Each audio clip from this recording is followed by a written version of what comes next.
Hello friends and welcome to the another video lecture of the computer graphics और today's topic is composite transformation in two dimensional plane।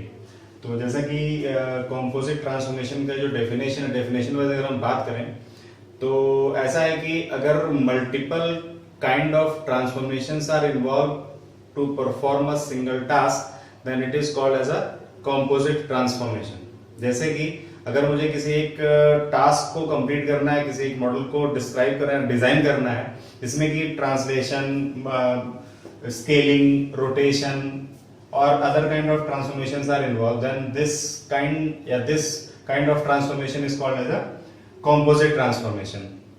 और अगर ये transformation complete होता है या perform होता है टू डायमेंशनल प्लेन में तो इसको बोला जाता है two dimensional composite transformation. For example अगर मान लिया जाए कि ये एक ऑब्जेक्ट है मार्कर, तो इस ऑब्जेक्ट को ये टू डायमेंशनल प्लेन पर ये दिखाई दे रहा है और इसको मैंने क्या किया, इसको ट्रांसलेट किया, राइट। और ट्रांसलेट करने में इसको मैं रोटेट कर दे रहा हूँ, आफ्टर अगेन मैंने इसको ट्रांसलेट कर दिया।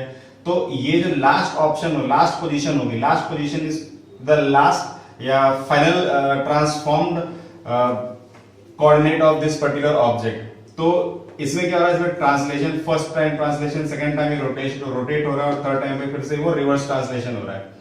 तो इसमें क्या हो रहा है कि more than one kind of transformation types are involve.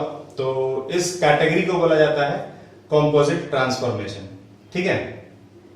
तो इस केस में हम बात कर सकते हैं कि सपोज दैट कि आपके पास एक टू डायमेंशनल प्लेन है कुछ इस तरीके से, एक्स एंड वाई, और इसमें ये आपका ओरिजिन है, ठीक है। तो इस ओरिजिन पर कोई पॉइंट रखा हुआ पी एक्स कॉमा वाई। तो पहले आपने क्या किया, इस पॉइंट को ट्रांसलेट किया गया, translate the point with the translating factor T X and T Y. Second time क्या किया गया, इसको स्केल कर दिया गया, scale the translated point and third step में ये कर दिया गया कि इसको रोटेट कर दिया, then rotate the scaled point, ठीक है। तो इसमें आप देख रहे हो कि इसमें ट्रांसलेशन भी इन्वॉल्व है, इसमें आपका स्केलिंग इन्वॉल्व है और उसके बाद इसमें रोटेशन इन्वॉल्व है। इसका मतलब है कि multiple kind of transformation categories are involve to perform a single task. तो इसको हम बोलेंगे combination of transformation, mixed mode transformation या फिर कंपोजिट ट्रांसफॉर्मेशन, ठीक है। तो इस तरीके के क्वेश्चंस को सॉल्व करने के लिए हम स्टेप बाय स्टेप फॉलो करते हैं। जैसे कि अगर मान लीजिए हमारे पास यही एक क्वेश्चन के फॉर्म में ये होता, तो क्वेश्चन के फॉर्म में सॉल्व सबसे पहले हमारे पास ये होता, तो फर्स्ट टाइम यानी कि सॉल्यूशन अगर हमें निकालना होता तो फर्स्ट टाइम ट्रांसलेशन हो रहा है, तो इसको हमने मान लो कि पहली बार में उसको मिला ऑब्जेक्ट की वैल्यू दैट इज P1, तो P1 is equal to translate हो रहा है, तो ट्रांसलेट हमने माना TR, किसको ट्रांसलेट किया आपने, पॉइंट को ट्रांसलेट किया, ठीक है। सेकंड टाइम अब ये ट्रांसलेट होने के बाद सेकंड में क्या हो रहा है, स्केल हो रहा है, तो आपने ये मिला सेकंड टाइम ट्रांसफॉर्मेशन मिला, P2, तो P2 कैसे मिलेगा, P2 मिलेगा आपने इस P1 को क्या किया, स्केल किया, तो स्केल किया तो स्केलिंग के लिए आपको एक स्केलिंग फैक्टर्स दिए जाएंगे Sx और Sy, ठीक है। तो मान लीजिए कि हमारे पास xs, y और डॉट, किसको आपने स्केल किया, P1 को स्केल किया, करेक्ट। तो अब just put the value of P1 from here, तो यहां पे क्या आपके पास आ गया Sx, y dot tr dot p, ठीक है। नाउ अब इसके बाद थर्ड स्टेप में क्या हो रहा है कि रोटेट किया आपने किसको, स्केल्ड पॉइंट, मतलब जो सेकेंड टाइम ट्रांसफॉर्मेशन से जो वैल्यू मिलेगी ट्रांसफॉर्म्ड ऑब्जेक्ट की या ट्रांसफॉर्म्ड पॉइंट की, उसको आप रोटेट कर रहे हो। तो रोटेशन के लिए फिर आपको यहाँ पे थीटा की वैल्यू मिलेगी, एक पर्टिकुलर एंगल से उसको रोटेट किया जाएगा, तो ये आपके पास होगा थर्ड टाइम ट्रांसफॉर्मेशन। तो इस ये वैल्यू मिलेगी आपको कैसे, मान लो वो r थीटा डिग्री से एंटी क्लॉकवाइज डायरेक्शन में मूव कर रहा है, यानी रोटेट किया जा रहा है, ठीक है। तो r थीटा डॉट यहाँ पे क्या हो जाएगा हमारे पास, किसको रोटेट किया आपने, स्टेप नंबर 2 से जो वैल्यू मिली, तो यानी कि आपके पास वही है P2 को आपने रोटेट किया था, तो इसकी वैल्यू क्या हो जाएगी हमारे पास, r थीटा डॉट P2 के लिए पुट कर दो यहाँ पे, तो S x y dot T R dot P, ये आपके पास क्या होगा, फाइनल ट्रांसफॉर्मेशन मैट्रिक्स होगी। ठीक है, तो इस तरीके से हम बस इनकी वैल्यूज को पुट कर देना है आपको।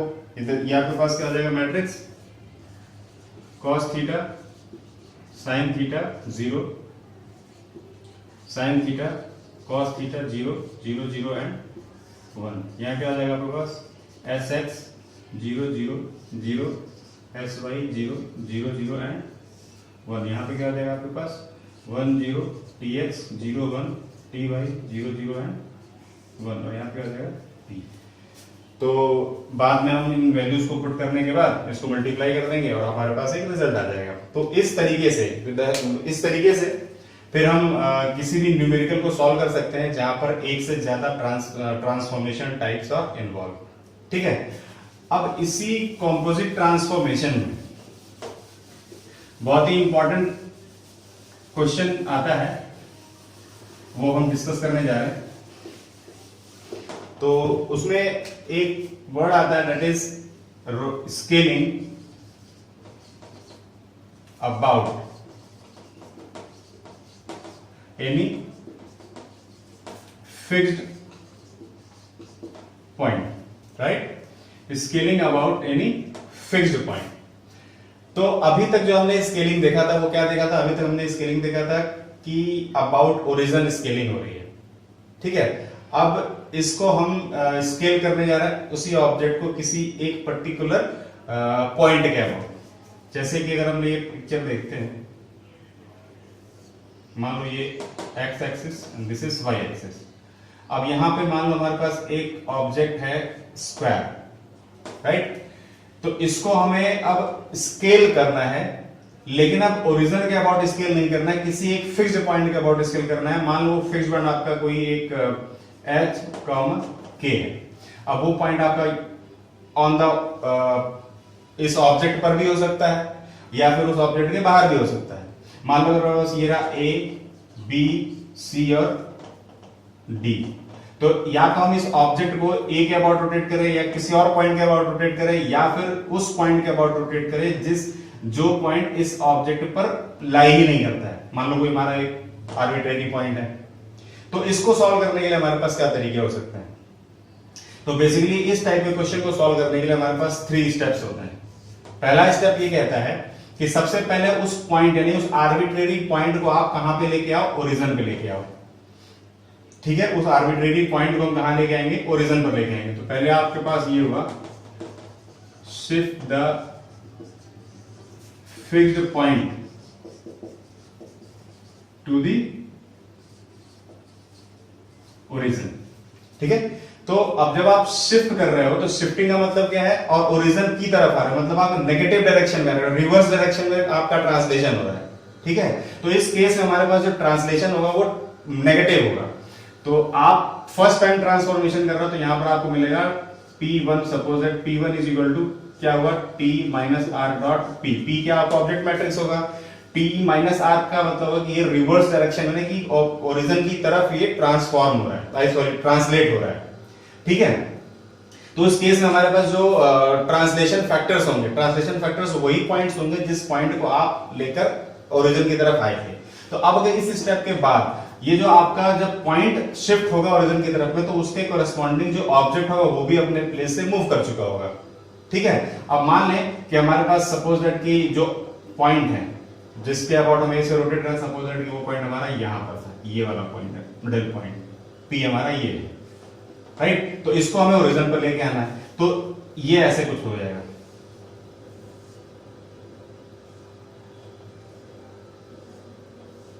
हमारे पास ये पॉइंट हो गया। ठीक है, फर्स्ट टाइम इसके बाद जब पहला स्टेप कंप्लीट हुआ तो अब आप देखोगे तो जब पहले से अगर आप ओरिजिन पे आ चुके हो तो अब इसको आप सिंपली स्केल कर लोगे कि हम तो ओरिजिन के अबाउट स्केलिंग जानते ही हैं। यहां कर देंगे क्या, स्केल ऑब्जेक्ट अबाउट ओरिजिन। तो ये क्या हमारे पास P2।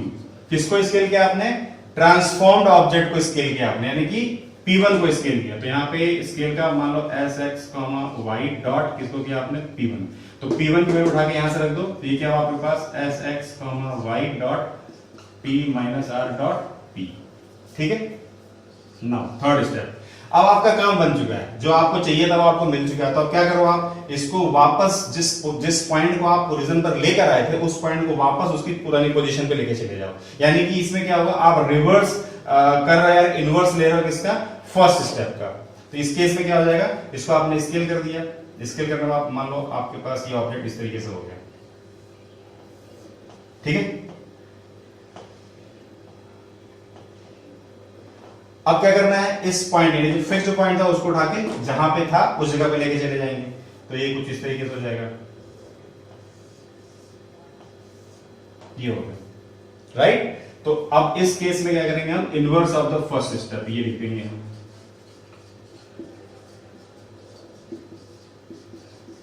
क्या मतलब हुआ, पहले स्टेप का इनवर्स यानी कि उस पोजीशन पे लेके जा रहा है, तो यहां पे मिलेगा आपको P3, तो P3 क्या हुआ, inverse of the first step यानी कि T माइनस आर पहले स्टेप में मिला था, यहां से जाएगा इनवर्स डॉट किसको किया आपने, रिवर्स ट्रांसलेट P2 को किया, तो ये क्या हुआ, देखो ये नेगेटिव और ये इनवर्स दोनों कैंसिल आउट होकर क्या मिलेगा आपको, TR हो जाएगा, और यहां से क्या हुआ, ये P2 था, तो P2 की वैल्यू उठा के यहां पे रख दो, तो ये हुआ आपके पास S X Y dot T minus R dot P।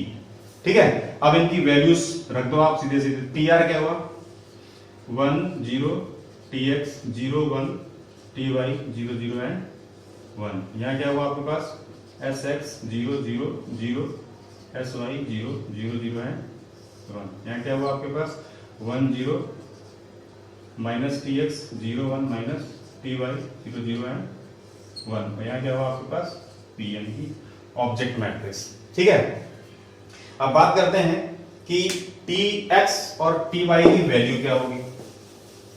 ठीक है, तो जो Tx और Ty की वैल्यू क्या होगी, क्योंकि ये वही ट्रांसलेशन फैक्टर्स होंगे जिस पॉइंट को आप उठाकर ओरिजिन पर लेके आए, तो वो पॉइंट हमारा क्या था h, k था, तो यहां पे Tx h हो जाएगा और Ty k हो जाएगा। ठीक है, तो हमारे पास Tr की मैट्रिक्स क्या बनेगी 1 0 h 0 1 k 0 0 एंड 1, और T माइनस आर क्या बनेगा आपके पास 1 0 minus h 0 1 minus k 0 0 and 1।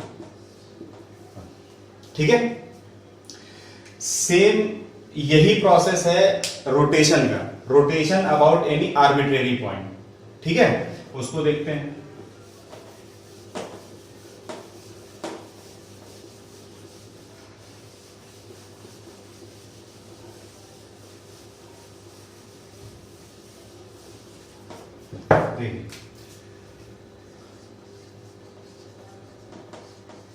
Rotation about any fixed point. ठीक है, तो यहां पर पहला स्टेप क्या होगा, रोटेशन किसी फिक्स, अभी तक हमारे पास रोटेशन क्या था, किसी ओरिजिन के अबाउट था रोटेशन, लेकिन अब हमारे पास क्या ऑप्शन है, rotation about any fixed point, यानी कि वो फिक्स्ड पॉइंट आपका कहीं भी हो सकता है उस प्लेन पर। तो सबसे पहला क्या काम करेंगे, सबसे पहला काम करेंगे shift the fixed point two the origin. ठीक है, ये आपको मिलेगा क्या P1, तो P1 क्या हुआ, शिफ्ट कर यानी कि रिवर्स ट्रांसलेशन हो रहा है, सेम पिछले टॉपिक की तरह, डॉट P क्या आपका ऑब्जेक्ट मैट्रिक्स है, पॉइंट मैट्रिक्स जो भी होगा। अब इस सेकंड स्टेप में क्या होगा, इसको जब आप ओरिजिन पर वो फिक्स्ड पॉइंट आ चुका है तो उसके बाद आपको रोटेशन लेना है, तो वो दिखता है थीटा डिग्री से, तो आप सीधे सीधे क्या कर दो, रोटेट कर दो, rotate the object with theta degree. ठीक है, यहां से क्या मिलेगा हमको P2 मिलेगा, P2 कैसे मिलेगा, R ऑफ थीटा डॉट किसको रोटेट किया आपने, P1 को, तो P1 की वैल्यू क्या हो जाएगी, रख देंगे हम यहाँ पे, तो ये हुआ R theta dot T minus R dot P। ठीक है, नाउ स्टेप नंबर 3, अब आपका काम हो चुका है, यानी कि आपको रोटेशन लेना था उस फिक्स पॉइंट के ऊपर, तो आपने रोटेशन कंप्लीट कर लिया। अब जो चीज जहां पे थी उसको उसी जगह पे प्लेस कर देंगे, मतलब ये जो फिक्स्ड पॉइंट को जिसको आप लेकर ओरिजिन पर आए थे उस फिक्स्ड पॉइंट को आप वापस उसकी पुरानी जगह पे लेके चले जाइए। तो यहाँ क्या करेंगे, वो स्टेप नंबर 1 का इनवर्स हो जाएगा, तो क्या हो जाएगा आपके पास इनवर्स ऑफ स्टेप 1। ठीक है, ये क्या मिलेगा हमारे पास P3। तो P3 क्या हुआ, T माइनस आर का इनवर्स डॉट, किसको क्या इनवर्स आपने, P2 को।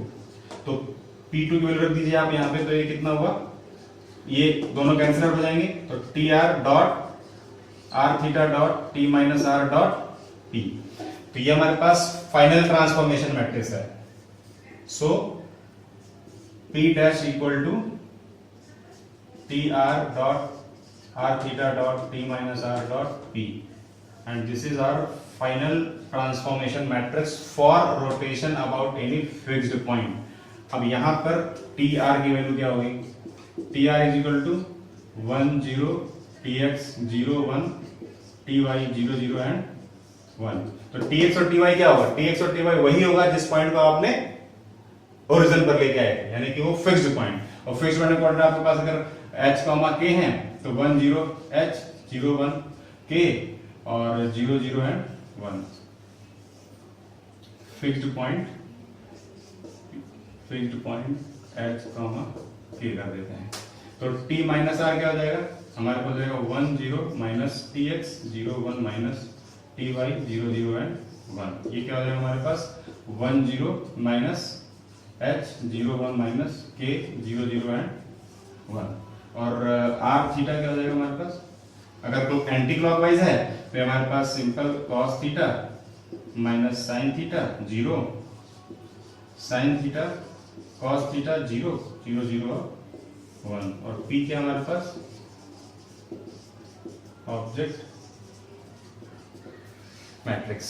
ठीक है, तो ये हमने अभी क्या देखा, हमारे पास यहाँ पे था कि how can we find out the transformation matrix for composite transformation, and after that हमने ये देखा कि how can we find out the transformation matrix for rotation for scaling about any fixed point, और after that rotation about any fixed point की transformation matrix हमने कैसे निकाली वो आपको मैंने बता दिया। तो आपको इस प्रोसेस को बड़े ध्यान से देखना है, जो ये स्टेप है, इस मैट्रिक्स को लर्न करने की बजाय आप इसको प्रोसेस पर ध्यान दीजिए, जिसके थ्रू आप कोई भी न्यूमेरिकल बहुत ही आसानी से सॉल्व कर सकते हैं। अगर प्रोसेस आपने ध्यान से नहीं देखा तो automatically it is very tough to solve a question related to this particular thing. और ये टॉपिक बहुत ही इंपॉर्टेंट है और एग्जामिनेशन में टॉपिक बहुत ही पूछा जाता है। ठीक है, तो अगर मान लीजिए कोई प्रॉब्लम अगर आपको आती है तो फिर आप कमेंट सेक्शन में आप मुझसे बात कर सकते हैं। ठीक है, ओके, थैंक यू।